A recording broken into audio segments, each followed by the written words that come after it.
You know that feeling. You're downloading a huge file, and it just freezes. Right at 99%. Oh, yeah. Or streaming something and suddenly buffer. Exactly. It feels like everything just grinds to a halt. But behind the scenes, there's this like incredibly complex system working away. Non-stop, really, making sure all the data zipping around inside your computer or your phone actually gets where it needs to go. Yeah. And gets there correctly. Yeah, think about, I don't know, loading a complex web page or a game. The amount of data flying back and forth is staggering. Absolutely. And without really solid error checking, well, things that just fall apart. Constant crashes, corrupted files, you name it. Right. So for this deep dive, we're going, well, deep into PCI Express. PCIe. The backbone, really. Yeah. Connects almost everything high speed inside a modern computer. Oh. Graphics cards and VME drives. Those network cards, yeah. And our mission today is to unpack something called the ACKNAK protocol. It lives in PCI's data link layer. It's kind of the unsung hero of data reliability in PCIe. The silent guardian, as you put it. So we're basing this on analysis of that specific protocol, looking at how it works, why it's there, and why it matters for, your everyday computing experience. We'll look at the components, the actual step-by-step operation, and its significance. Okay, let's set the stage. PCIe has layers, right? Like a cake. Yeah. A digital layer cake is a good way to put it. You've got the transaction layer up top. That's where the actual data packets are made. The TLPs, transaction layer packets. Exactly. Then way down at the bottom, the physical layer, or PHY, that's the actual electrical signaling, the wires. Putting the letters in envelopes, sending them off. Pretty much. And then sandwiched right in the middle, making sure those envelopes arrive intact. That's the data link layer, the DLL. Our focus today. And its main job is making sure those TLPs, the letters, don't get lost or mangled in the mail. That's the core of it, yes. Yes. Guaranteeing the integrity and reliable delivery of TLPs across that super fast PCIe link. Mm-hmm. Because at these speeds, errors can happen. Noise, interference. Little glitches. Little glitches, exactly. The DLL is the safety net. Okay, enter the ACKNAK protocol. Sounds like a conversation. It really is. A constant, high-speed conversation between the DLLs of two connected devices, like, say, between your CPU and your graphics card. Uh-huh. It's the core error recovery mechanism in PCIe, all handled in hardware using special little packets called DLLPs. Data link layer packets. Okay, so ACK and NAK, Yeah. What are they saying? ACK is simple, acknowledged.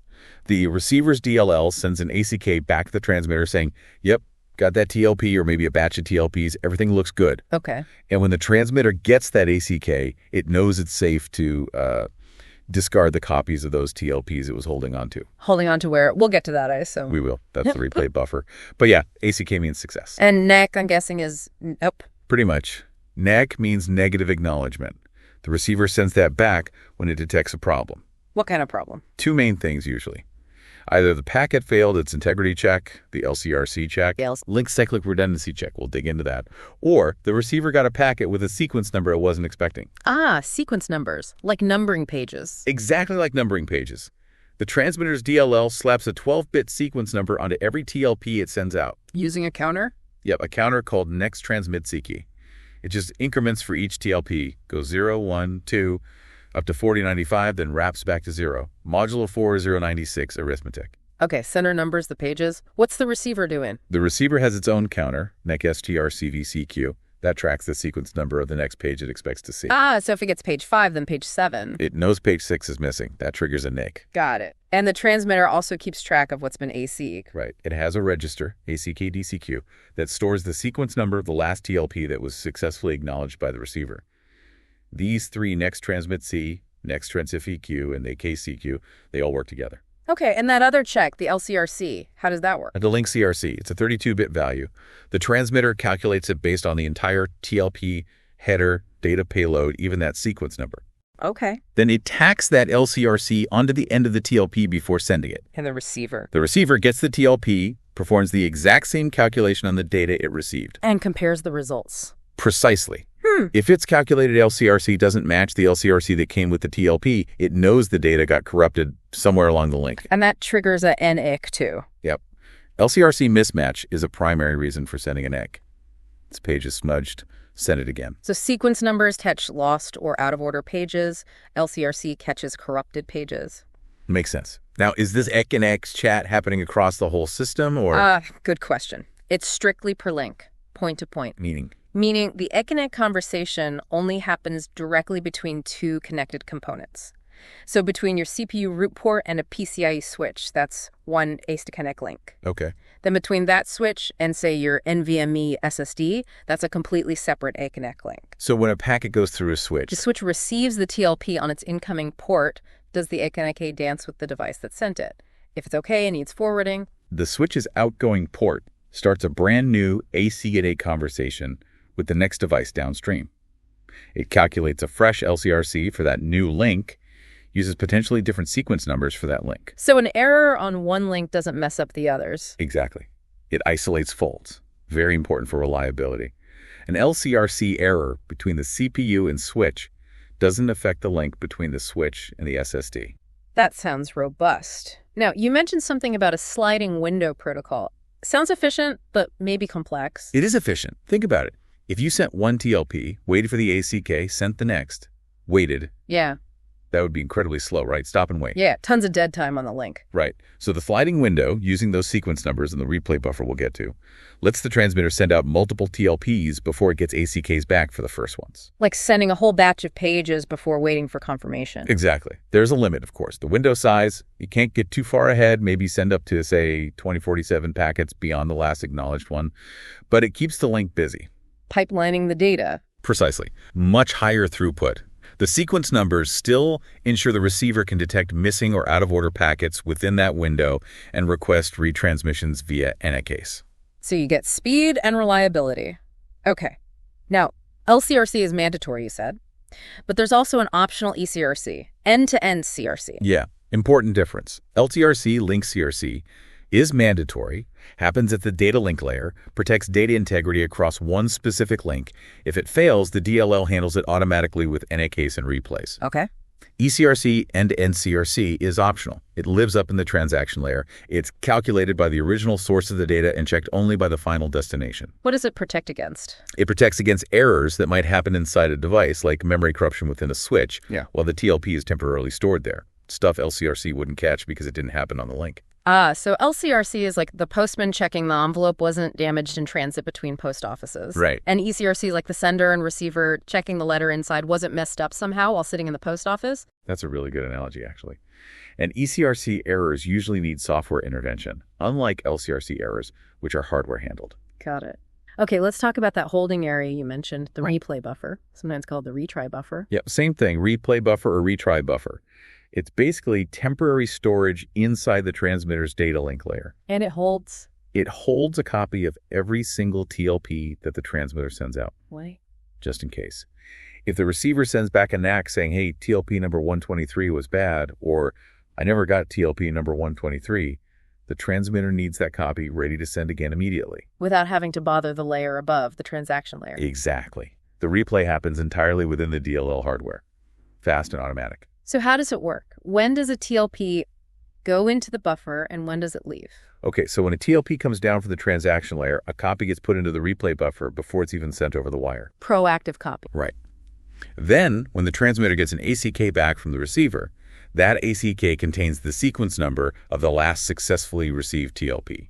Let's say it's ACK for sequence number 10. Okay. The transmitter updates its ACK-DCQ register to 10 and can then safely delete the copies of TLP 0 through 10 from its replay buffer. They made it. But anything sent after 10 that hasn't been ACK'd yet stays in the buffer. Absolutely critical. Yeah. Those TLPs must stay there because they might need to be replayed. You can't overwrite them with new data. And if a NA comes back instead of an ACK? If an A arrives, it will also contain a sequence number, the number of the last TLP the receiver got correctly before the error. Let's say the ACK indicates trouble after sequence number 5. Okay. The transmitter updates its ACK-DCQ to 5. It also increments a counter called replace AM. We'll talk more about that soon. Yeah. Then it goes to the replay buffer and starts resending everything from sequence number 6 onwards. And it probably stops sending new stuff while it's replaying. Typically, yes. The DLL usually blocks new TLPs from the transaction layer during a replay to ensure the retransmitted packets go out in the correct order without interruption. This buffer sounds like it needs to be pretty big, potentially. It does. The size is a really critical design parameter. It's not one size fits all. What determines how big it needs to be? A bunch of factors. Link speed, link width, how many lanes, the maximum size of a TLP, how long the cable is, how quickly the receiver can process packets and send ACKs back. Even power-saving stuff. Yeah, even things like how long it takes a device to wake up from a low-power state, like ASPM L0s. Basically, it needs to be big enough to hold all the data that could be in flight during the maximum possible time it takes to get an ACK back. The round-trip time. Exactly. If the buffer's too small and ACKs are slow coming back, the buffer fills up. And, Then the transmitter has to stop accepting new TLPs from the transaction layer. It gets blocked. That kills your bandwidth. So bigger is better. To a point. A bigger buffer uses more silicon, more power. So engineers have to calculate the sweet spot big enough to avoid blocking under normal or worst-case conditions, but not excessively large. And this whole system buffer, sequence numbers, guarantees the receiving transaction layer gets the data in the right order. Absolutely. Even if packets somehow got reordered on the wire, which is rare in PCIe, the receiver's DLL, using those sequence numbers, pieces it all back together correctly before handing it up. It filters out duplicates, waits for missing ones via replay. The transaction layer sees a perfect, ordered stream. Managing this buffer, though, with the sequence numbers wrapping around, the blocking logic sounds complex to implement. Oh, it is. A significant chunk of logic. Yeah. Memory for the buffer, control state machines, modulo counters, managing reads and writes based on ACKs and NEKs, and it's non-trivial. Adds cost and power, but it's essential for reliability. And while replay is great for fixing errors, you don't want it happening all the time, right? Performance hit. Definitely. Replays are fantastic because they're automatic and maintain data integrity. But every replay takes up link time that could have been used for new data. If you see a lot of replays happening, it's usually a sign of a deeper problem with the link's signal quality. Okay, so buffer handles the storage for replays, but what about detecting when things go wrong beyond just getting a NEK? You mentioned timers and counters. Right, they're the safety nets for the safety net, you could say. They handle cases where the ACKs or NEKs themselves get lost, or a device just stops responding. Let's start with the replay timer. It's on the transmitter side. Yes. Its job is to catch situations where the transmitter sent a TLP, but it never gets an ACK or an ACKNAK back for it within a reasonable amount of time. Why might that happen? The original TLP could have been lost, or the receiver sent an ACK or an NAK, but that got lost on the way back. Or maybe the receiver's just stuck or powered down unexpectedly. So how does the timer work? When does it start and stop? It starts, or restarts, whenever the transmitter finishes sending a TLP, but only if its replay buffer isn't empty, meaning there are still unacknowledged TLPs out there. Okay. It gets reset whenever an ACK or NAK arrives that makes progress, acknowledges something new, and it stops completely when the replay buffer is finally empty. Everything's been async. It also pauses if the link goes into retraining. And if it expires, if time runs out. If the replay timer hits its limit, the transmitter assumes the worst, the oldest unacknowledged TLP, or its acknowledgement is lost. So it triggers a replay, starting from that oldest TLP in the buffer. Does anything else happen? Yes, it also increments that replayNum counter, which tracks consecutive retries, and it logs a correctable error so the system knows a timeout occurred. How long is the timeout? It must be tricky to set, right? Too short, you get false alarms. Too long, you delay recovery. Exactly. The PCIe spec has a complex formula to calculate it. It has to account for the maximum TLP size, link speed, link width, round-trip signal delay, receiver processing time, even those power state transition delays. It's carefully calculated to be long enough for worst-case normal operation, but short enough to catch real problems promptly. Okay, what about that replanum counter increments? What's its specific job? Replanum is also on the transmitter. It's usually a small counter, maybe 3 or 4 bits. Its purpose is to prevent infinite replay loops if the link is really sick.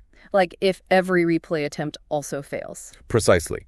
It counts how many times in a row the transmitter has had to replay the same block of TLPs without making any progress, without getting an ACK for something new. How does it count? It increments every time a replay is triggered for that block, whether it was triggered by a NAK or by the replay timer expiring. When does it get reset? It resets to 0 on a system reset or if the link goes inactive.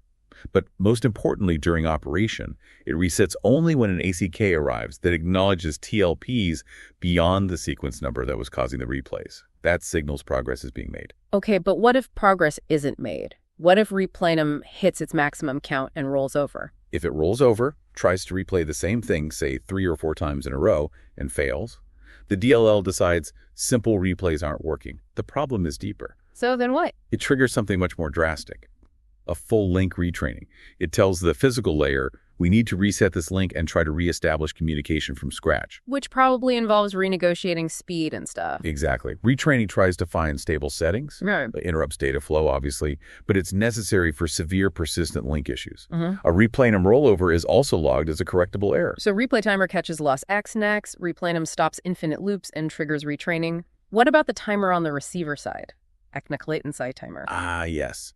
That one ensures the receiver doesn't delay sending its ACKs or NACs for too long. Why would it delay? Maybe it's busy or there's some internal processing hiccup.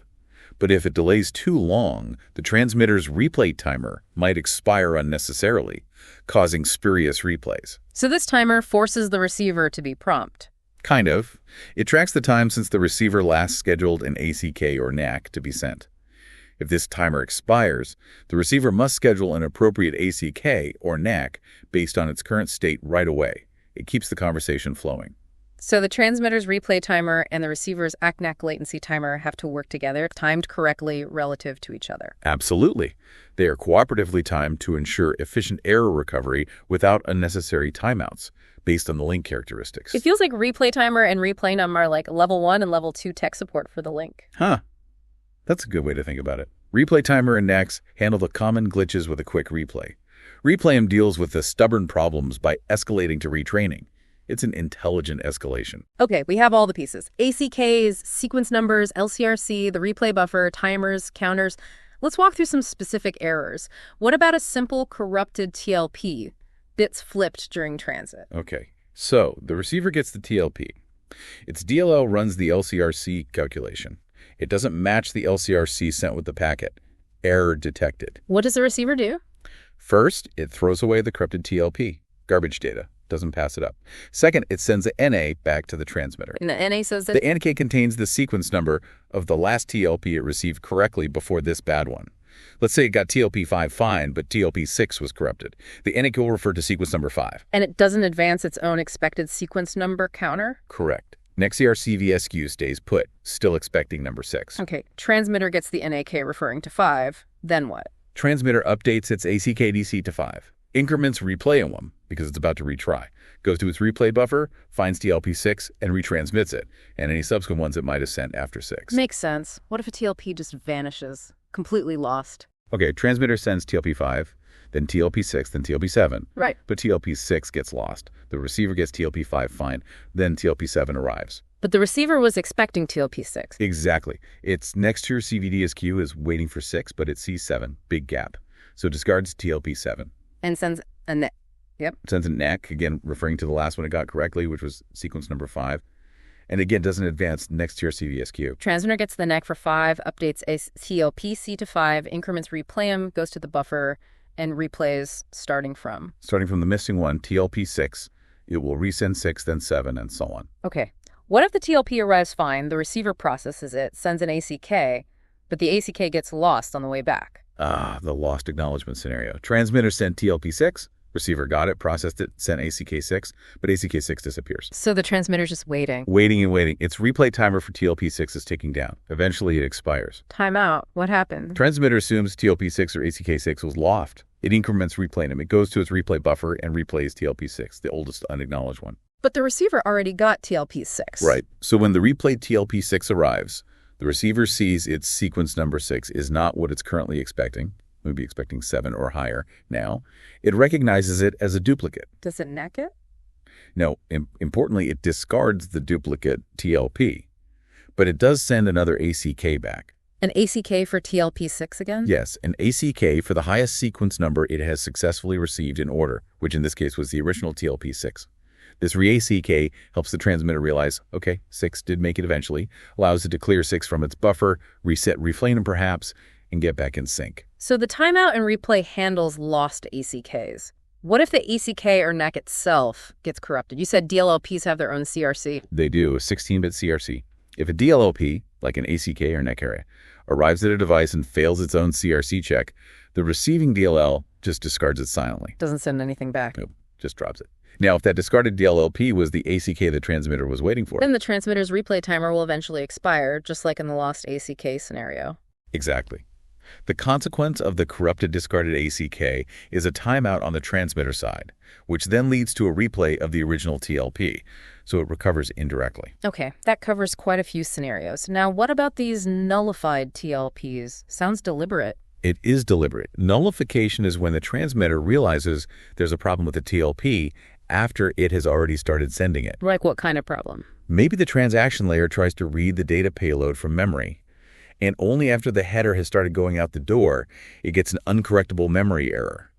Sending that corrupted data would be bad. So it needs to signal, oops, disregard that last packet I started sending. Precisely. It needs to invalidate the TLP that's already in progress. How does it signal that? Does it send a special packet? Not exactly a packet. It uses a special physical layer symbol called EDD-NBAD instead of the normal ND symbol to terminate the packet transmission. Okay, EDB means this ended badly. Anything else? Yes, to be absolutely sure the receiver rejects it. The transmitter also intentionally messes up the LCRC calculation for that packet, makes it guaranteed to fail the check. And crucially, sequence numbers, replay buffer. Crucially, the transmitter does not increment its next transmit CQ counter for a nullified TLP, and it does not put a copy of this bad TLP into its replay buffer. As far as the ACKNAK protocol is concerned, that sequence number was never used. Okay, so receiver sees EDB or maybe a deliberately bad LCRC. What does it do? Recognizes it as nullified, discards the entire thing immediately, doesn't pass anything up. And its sequence number counter. Also does not increment NXTRC VSQ. Stays put, waiting for the next valid sequence number. This keeps both sides synchronized. Does the receiver send an AK for a nullified TLP? Generally, no, especially if it sees the EDB. Sending in an AKE for a sequence number the transmitter never officially sent or buffered would just cause confusion. The transmitter already knows it nullified it. It doesn't need an AKE. The receiver might, however, need to send an ACK for the last valid TLP it received before the nullified one, just to keep acknowledgments flowing correctly. So nullification is a faster way for the transmitter to flag an internal error compared to waiting for the receiver to detect an LCRC error from transit. Exactly. It's for transmitter-detected problems after transmission started. EDB is a transmitter ignore this signal. Contrast that with a regular LCRC error, which is a receiver problem during transit signal, leading to a NAK replay cycle. Got it. Very different handling. Okay, last big topic, switches. Some operate in cut-through mode. How does that interact with all this? Right, cut-through versus store and forward. Store and forward is the traditional way. Switch receives the entire TLP, checks the LCRC, then forwards it if it's okay. Safe, but adds delay waiting for the whole packet. Exactly. Cut-through tries to reduce that latency. The switch starts forwarding the TLP out the egress port as soon as it's read the header and knows where it's going. Before it's even received the end of the packet. Before the LCRC check. Often, yes. It's forwarding based on the header, speculating that the rest of the packet arriving on the ingress port will be okay. Oh. What happens if that speculation is wrong? What if the LCRC check eventually fails on the ingress port, but the switch has already sent most of the bad packet downstream? That's the tricky part. So the switch detects the LCRC error on its ingress port. It does the normal thing on that side, sends it ACK back upstream to the original sender. Okay. But it's already been blasting potentially bad data downstream. So on the egress port, where it was forwarding, it has to quickly terminate that transmission using the EDB symbol. The end bad symbol, so it nullifies the packet for the downstream receiver? Exactly. The downstream device sees the EDB, knows the packet was bad because the switch caught an upstream error late, and just discards it. It does not send an AG back to the switch for this EDD-terminated packet. Meanwhile, the original sender got the NAK from the switch. And replays the correct TLP. The switch receives the replayed correct TLP on its ingress, checks it, hopefully it's good now, and forwards it normally through the egress port. So the downstream device eventually gets the correct packet, but it saw a nullified fragment first? Potentially, yes. Yeah. That's the trade-off. You get lower latency when things are error-free. But when an error happens on a link feeding a cut-through switch, the error effectively propagates downstream as a nullified packet before being corrected via replay on the upstream link. Which could negate the latency savings if errors are common. It could, yeah. It also makes the switch logic more complex, correlating ingress errors with egress transmissions and inserting that EDB precisely. So store and forward contains errors at the switch, while cut-through propagates them downstream before upstream correction. That's a perfect summary of the difference in error handling. Cut-through is speculative forwarding, store and forward waits for certainty. Wow. Okay, this has been incredibly thorough. So, to wrap up, the ACKNAK protocol, it's really this fundamental hardware system, acknowledgements, sequence numbers, LCRC, the replay buffer, timers, all working together. Absolutely. It's the bedrock of PCIe reliability, ensuring data integrity across those high-speed links managed entirely in hardware. And it's been incredibly effective, hasn't it? Scaling across PCI generations, faster and faster speeds. Protocols like CXL and NVMe over fabrics build right on top of this reliable foundation. It's a testament to the design, really. It's been remarkably adaptable and robust. Though at the very latest speeds, PCI 5, PCI 6, the error rates get challenging, right? They do. The raw bit error rate naturally increases at higher frequencies. That's why newer specs increasingly rely on supplementary techniques like FEC forward error correction. FEC tries to fix errors on the fly. Sort of, yeah. It adds redundant information so the receiver can potentially correct a certain number of bit errors without needing a full replay. But crucially, FEC works alongside ACKNAK. It's an added layer, not a replacement. ACKNAK is still the ultimate backstop for errors FEC can't handle, or for lost packets. So next time your file transfer pauses or a video buffers, maybe take a second to appreciate the sheer complexity humming away silently inside. All that checking, acknowledging, maybe even replaying, just to make things work. It really is quite something. And maybe a final thought for you, the listener. Think about that constant stream of data, billions of bits per second, and this intricate dance, ACK, NAK, sequence check, LCRC, replay happening continuously and visibly for almost every packet. Those occasional hiccups you notice. They're often the visible tip of an iceberg of successful error correction happening constantly beneath the surface. Maybe explore the PCIe specs if you're really curious, or look into how interconnects are evolving. There's always more to learn about how our digital world holds together.